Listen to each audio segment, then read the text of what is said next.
Tlesta x-xogħol ta' restawr fuq żewġ pitturi kbar li jinsabu fil-Knisja Parrokjali ta' San Girgor il-Kbir f'Taslima.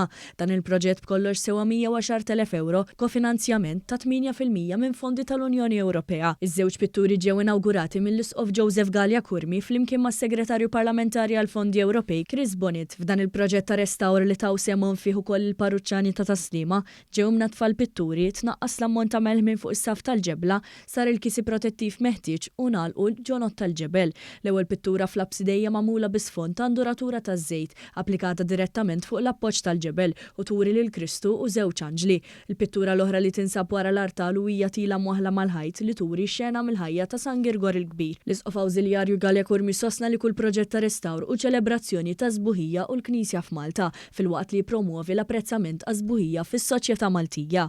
F'okkażjoni bħal din narfu kemm importanti li aħna il-patrimonju li għandna inħarsuh u li namlu permezz ta' dan ir-restawr li qed nagħmlu llum din iċ-ċelebrazzjoni ta' dak li huwa sabiħ. Min-naħa tiegħu is-Segretarju Parlamentari Chris Bonnet irrimarka li dan il-Gvern huwa kommess li jibqa' jtejjeb il-kompetittività ta' pajjiżna fis-settur tat-turiżmu permezz tal-promozzjoni, il-protezzjoni u l-preservazzjoni tal-assi naturali, kulturali u storiċi li huma maħsuba biex itejbu aktar l-esperjenza tat-turiżmu kulturali Malti.